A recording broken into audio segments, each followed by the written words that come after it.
El equipo económico nos parece un equipo económico que próximo a los mercados, ¿no? Con una visión constructiva sobre el sector privado, sobre el rol que el sector privado debe tener en desarrollo de la economía paraguaya, y también con formación técnica muy buena, muy sólida. Entonces, las primeras impresiones son muy favorables. ¿Sí? ¿Y tuvieron la posibilidad de entrevistarse con autoridades del gobierno, con el presidente? ¿Con alguien de... Mañana tenemos varias reuniones. Claro que la gente que está aquí siempre habla con el equipo de gobierno, y hubo una reunión en São Paulo con el nuevo presidente, y él habló de Paraguay, y nuestro CEO estaba en esa reunión, que fue un gran éxito. Sí. ¿Cuánto las proyecciones de crecimiento del Producto Interno Bruto? También vemos una perspectiva bastante optimista de un macro, incluso por encima de lo que es la proyección oficial. ¿En qué se sustentaría básicamente esta perspectiva más favorable? Bueno, el efecto base ayuda, ¿no? Es una recuperación tras un año difícil, que el año que fue 22 por el tema de la sequía. La normalización de las condiciones del clima ayudan mucho. Y el año próximo vamos a tener el Niño, que también tiende a ayudar al agro, ¿no? En una economía que empezó a rebajar los tipos de interés, que eso va a tener un efecto un poco más allá, en 12, 18 meses. ¿Sí? Entonces, la única cosa que no es tan favorable no es de Paraguay, es que la economía mundial debe crecer un poco menos ese año y el próximo año que en 22 y 21, ¿no? Pero tampoco es un desastre, es un soft landing de la economía global. ¿Cuáles son estos riesgos que ustedes perciben de los riesgos globales e internacionales? Bueno, hay riesgo de, siempre que hay un proceso de aperto de política monetaria, como lo que estamos observando en Estados Unidos, hay un riesgo que la economía se desacelere un poco más de lo que se espera. Hay riesgo también en relación a lo que pasa con la economía de China, que tiene una influencia global, es la segunda más grande del mundo. Y hay un riesgo, aún un riesgo geopolítico en Europa, ¿no? La guerra continúa. ¿Sí? Nosotros nos acostumbramos con eso, que es una tragedia, pero continúa, y no parece que va a terminar tan temprano. Sí. Paraguay está haciendo una serie de reformas. De hecho, esta semana se termina por promulgar lo de la ley del Ministerio de Economía. Salió también lo de que la Comisión Nacional de Valores, que ustedes están ya operando en el mercado de valores también ahora con sus casas de bolsa, vaya a depender del Banco Central. Está la ley de pensiones. ¿Tienen alguna observación sobre estos cambios que se están dando en Paraguay a nivel regulatorio? Sí, creo que es una cuestión de alinear a Paraguay las mejores prácticas. ¿Sí? Entonces son reformas positivas. Y bueno, esas reformas ocurren tras un periodo de una política macro responsable, ¿no? Y nosotros miramos con mucha atención la consistencia de las políticas macro, y el hecho que elecciones vienen y van, presidentes vienen y van, y la política macro no cambian tanto. Esa es una característica que favorece, que tranquiliza a los inversores y favorece al investimento directo en Paraguay, en países que siguen con ese approach moderado de conducción de la política económica. Cuanto a lo que es el no cumplimiento de la convergencia fiscal del déficit fiscal, ¿esto cómo puede incidir en la forma que ven los inversores, la confianza sobre todo de lo que es justamente la política, digamos, de cumplir este déficit fiscal, y ahora se va a enviar próximamente al Congreso una ley para salir otra vez un poco de ese el tema fiscal, lo que las autoridades creo que están haciendo es diseñar medidas de corrección, ¿no? Que no se hace automáticamente, que no son necesariamente rápidas, pero que van en la dirección correcta, ¿no? Contribuyen para el reequilibrio fiscal. ¿Sí? Y cuando, mirando los problemas fiscales de Paraguay desde Brasil, son un lujo. Volviendo un poquito a la primera pregunta del compañero Samuel, en cuanto a la política monetaria, ayer vimos que el BCP redujo la tasa de referencia de 25 puntos básicos, y lo que queremos saber es cómo ven desde Itaú la posibilidad de que en estos 4 meses que restan del año vayan reduciéndose también 25 puntos básicos para llegar a la meta que se estima de 7%, que según Itaú Unibanco y varios analistas es lo que se espera para el final del año. Sin embargo, también vemos que para llegar a esa meta, uno de estos meses, la reducción tiene que ser de 50 puntos básicos. Sí, nosotros tenemos 7,25 fines de año, es decir, sin aceleración. Y bueno, Paraguay logró controlar la inflación con un tipo de interés más bajo que todos los otros países de la región. Y no vamos a pensar en Brasil, pensa en Chile. Chile tuvo que llevar el tipo de interés arriba de los 11%, que para ellos era el tipo más alto de 15, 20 años. Entonces, Paraguay fue, entre comillas, económico en el alza de tipo de interés y logró éxito. Es decir, la conducción de la política monetaria me parece muy correcta.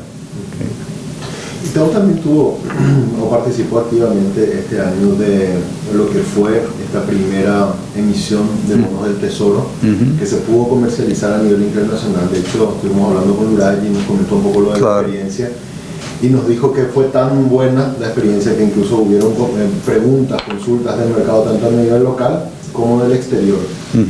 Ya mirando para el año que viene, con el nuevo presupuesto, ¿se está volviendo a conversar en alguna operación similar a la que habíamos tenido este año o con un mayor monto? ¿Hay alguna conversación? Yo no puedo hablar sobre operaciones específicas, pero lo que puedo decir es que el mercado está abierto para Paraguay.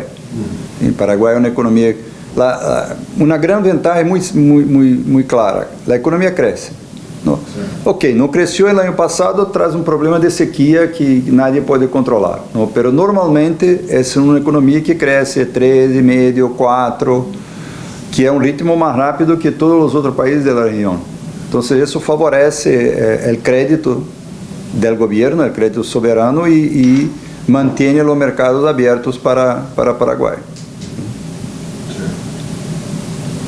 Pero podría haber alguna operación de ese tipo otra vez el año que viene, no se sabe. No puedo hablar específico, ¿sí? Pero las condiciones están para una otra operación. Y las impresiones fueron muy positivas de los inversores. Fueron positivas cuando uno mira los números de Paraguay, son números positivos, ¿sí? Entonces los inversores son muy pragmáticos, miran los números y, bueno, yo quiero comprar ese título, ¿no? Quiero comprar ese papel. Claro. Un tema que el desafío para Paraguay no es un desafío paraguayo, es un desafío global. Es que el tipo de interés de las treasuries está en alza, ¿no?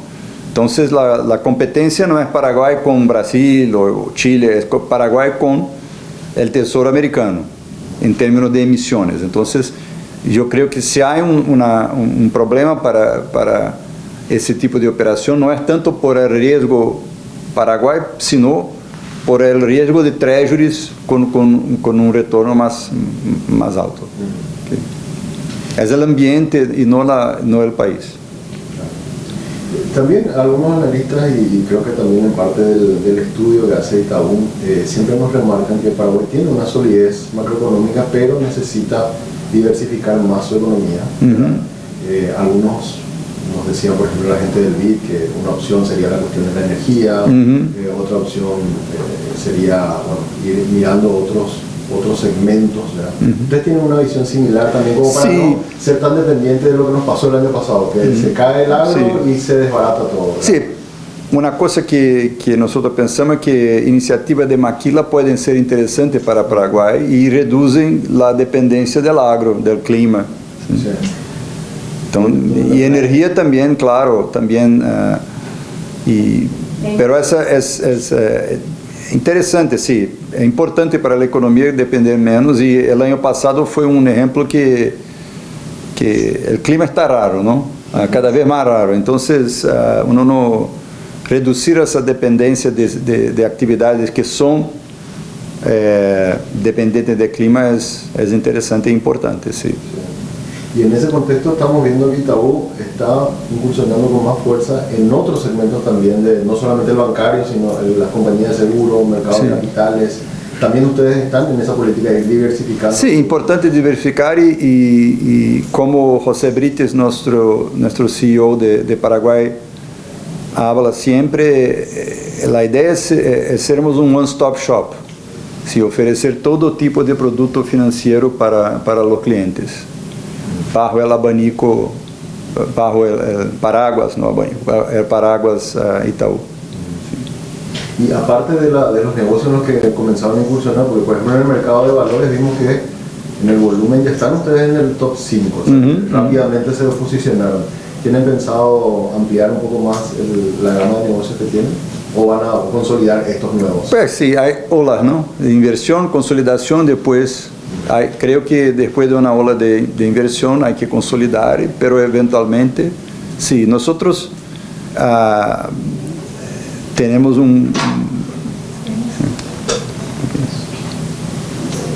una visión muy positiva de la economía del país y un equipo fuerte con mucha energía, y creo que la historia de Itaú aquí está empezando. Sí. ¿Cómo están los riesgos regionales? Estamos aquí de los vecinos, estamos en situación mismo también de Argentina, y un plan también de dolarizar su economía. ¿Eso qué tipo de impacto podría tener eventualmente sobre nuestra economía? La situación de Argentina es muy difícil y yo creo que ese debate sobre dolarización es un poco desubicado, porque el problema de Argentina, el problema raíz es un problema fiscal, no es un problema monetario. Monetario es consecuencia del fiscal. No es que no exista el monetario existe, es serio, pero es consecuencia del problema fiscal. Entonces, meta para inflación, tipo de cambio fijo, dolarización, todo, se puede tentar de todo, pero si no arreglan la situación fiscal del país, cualquier solución va a ser precaria, no va a ser débil. Entonces, en términos de contagio, no contagio financiero, nosotros no observamos. Paraguay hizo esa emisión, hay apetito por Paraguay, entonces y sabemos que los mercados son cerradísimos a Argentina y no afecta a Paraguay, no afecta a Uruguay, tampoco afecta a Brasil. Hay un contagio económico en la zona de frontera, nosotros sabemos, ¿sí? Y ayer la gente en Uruguay decía que los uruguayos están yendo a Argentina para cortar el pelo. Entonces es una distorsión, ¿no? Y yo sé que en Brasil van a Argentina para la gasolina, ¿no? Entonces, pero ojalá la situación en Argentina sí, mejore, que es una situación económica, política y social muy, muy difícil, ¿no? A los vecinos lo queremos ricos y estables. Claro. ¿Y Itaú está saliendo de Argentina? Sí, estamos vendiendo nuestra operación en Argentina para poder concentrar más en países como como Paraguay, que tiene una macro más arreglada. Argentina es un gran país, tiene posibilidades muy grandes, pero la situación macro es muy difícil. Entonces, para nosotros hace más sentido hoy por hoy concentrar nuestros esfuerzos en Latinoamérica, en Paraguay, Uruguay, Chile y Colombia. Y ahí le consulto, parte de esa inversión que estaba en Argentina, que ahora está saliendo, ¿podría también beneficiar eventualmente? Sí, beneficia la holding y claramente el banco tendrá más capital. Más importante que capital es atención. Porque cuando una compañía tiene una inversión en una geografía que absorbe demasiada atención, el día tiene 24 horas, ¿no? La atención que excesiva a um país com problemas, ela reduz a atenção que se pode ter a outros países. Então, é uma questão de foco também. Claro. ¿Se habla foco? Sí, Ok. Y un eventual cambio de signo político en Argentina, ¿cree que podría ser beneficioso o no para la región a nivel económico? Sí, qualquer cambio na Argentina que estabilize sua economia, que favoreça o crescimento da Argentina é positivo para nós, né? Como os vecinos ricos e estáveis, não? Isso é o ideal. Então, vamos ver o que vai passar. Okay. De mi parte, una más. Había un proyecto muy ambicioso que tenía Itaú, que era Itaú Campo, que nos habían comentado bastante en la visita anterior. ¿Cómo se desarrolló eso? O sea, obviamente inician ese proyecto justo cuando vienen después de una sequía muy sí, fuerte. pero el agro en términos generales, o sea, no varió el proyecto. El agro sigue siendo un segmento muy importante para el banco, sea aquí, sea en Brasil, y sabemos que el agro tiene ese tema del clima, ¿no? Pero es una actividad en que la región tiene su ventaja competitiva, ¿no? Entonces no creo que eso va a cambiar. Y esa presencia para fondear al sector agroganadero, ¿van a apostar fuerte también a eso? No puedo hablar específicamente sobre esa decisión del banco. Ya. Ahora que estamos entrando, digamos, en una nueva etapa de gobierno, ¿cómo ustedes nos ven, digamos, en cuanto a los desafíos que tenemos como país para aumentar nuestra productividad, una mayor inclusividad, hacer que nuestro crecimiento sea un poco más inclusivo? Hablamos de todo lo que es la estabilidad, un crecimiento macro, pero todavía eso como que no es tan palpable en la ciudad. Quando uno pensa em crescimento a largo prazo, o Ministério de Educação é muito mais importante que o Banco Central ou o Ministério de Economia. Se uno mira as economias de Ásia que lograram salir de ser economias de ingresso baixo para economia rica, como Coreia, por exemplo, investimento muito forte em educação. Então, creio que, e eu sei que o governo que entra tem esse tipo de preocupação com atacar esse tema da educação. Eu creio que, para mim, quando miro de afuera, qualquer país, se a educação não é uma prioridade, se pode ter 2 ou 3 ou 10 anos buenos, pero el futuro não está garantizado. Se o país faz boas inversões em educação, que não é solamente gastar mais plata, é treinar os professores, é muito mais, não é fácil fazer, é fácil falar, como estou falando, pero é muito importante para o crescimento do país. ¿Qué piensan desde Itaú Unibanco? É importante para o Brasil também, não é um problema só de Paraguai, é para todos. Okay? ¿Qué piensan desde Itaú Unibanco, desde Brasil, del hecho de que ahora Paraguay pueda tener un Ministerio de Economía como tal?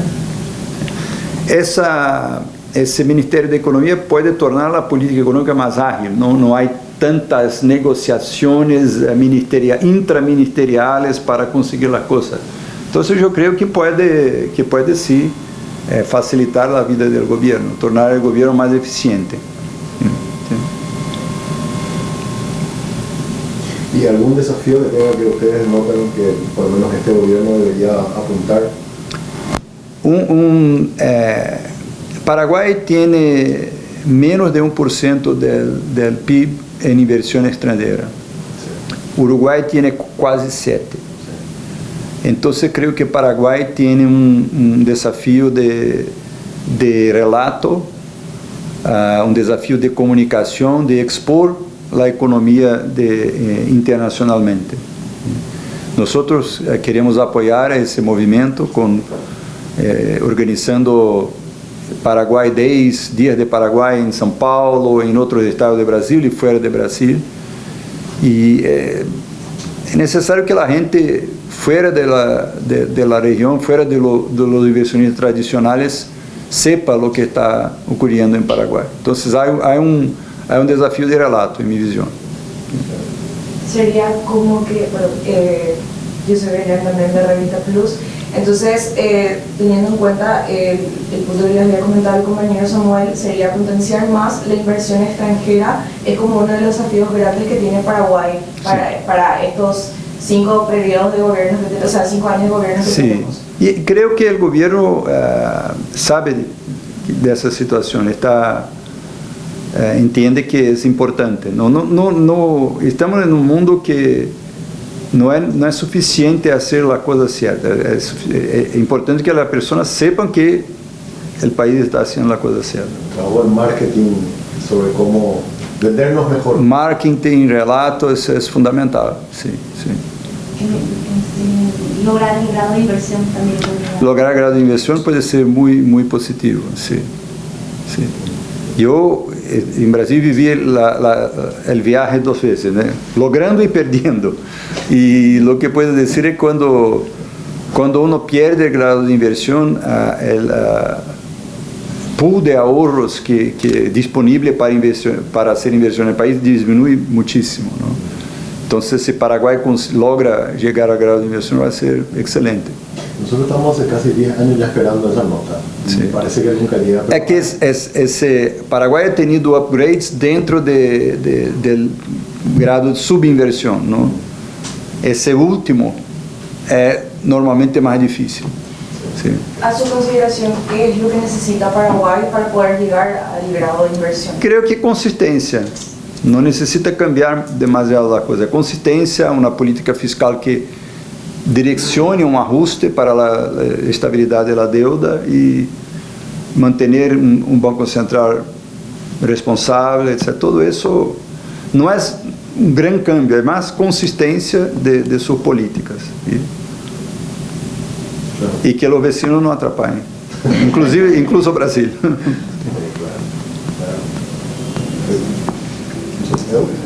Yo tengo preguntas que probablemente ya se hicieron, pero como llega un poco tarde, insisto.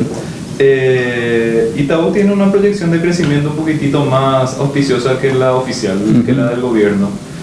¿Cuáles son los argumentos principales que ustedes ven en el crecimiento económico? Si ustedes pueden identificar algún tipo de diferencia entre ese pronóstico oficial y el pronóstico de ustedes. Creo que hay un efecto base, hay una normalización del clima. Economía de Brasil, por ejemplo, va a tener un crecimiento razonable ese año y con eso tenemos ese 5,6. Y cuando yo miro el crecimiento de Paraguay 22 a 23, hace un promedio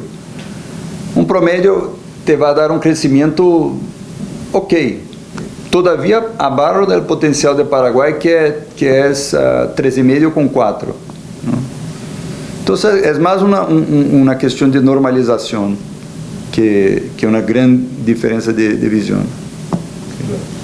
En términos de la política monetaria, nosotros empezamos ayer ya con ese camino de descenso y Itaú había previsto que podía iniciar justamente en agosto. ¿Cómo están viendo, teniendo en cuenta el pronóstico de ustedes, que es alrededor de 7%, 7,25 creo que es para fin de año? ¿Cómo ven este camino que tiene puntualmente Paraguay en lo que es la tasa de política monetaria? Creo que van a continuar en ese ritmo de 25 puntos. Lo que me parece más interesante es que Paraguay logró controlar la inflación con un tipo de interés 8,5, ¿no? Que es más bajo de lo que Brasil va a terminar el ciclo de rebaja de la Selic. Brasil va a terminar con 9,5 y Paraguay terminó el ciclo de alta. Brasil va a terminar el ciclo de baja a 8,5, Paraguay terminó el ciclo a 9,5, Paraguay terminó el ciclo de alza a 8,5. Entonces es una economía que está logrando controlar la inflación con tipos de interés más bajos. Okay. ¿Y el efecto sobre las tasas? Porque eso también afectó al nivel de las tasas de los créditos. Sí, hay un rezago, pero siempre es parte de lo que economistas llaman de mecanismo de transmisión de la política monetaria. Lo que el Banco Central define es una tasa de cortísimo plazo, ¿no? Nadie saca préstamos de esa tasa, pero esa tasa influencia las tasas de préstamos, pero hay un rezago. Normalmente, algunos trimestres hasta que la economía empiece a sentir el efecto de la política. A principio del año que viene recién veríamos... Ano que viene, claro, quando uno repara tipo de interés em agosto, estamos falando segundo trimestre do ano que vem, terceiro, ano, 18 meses para ter o efeito mais forte. Que podría ayudar con el PIB del año que viene. Del ano que vem e mais importante del 25. Se vería, ¿no?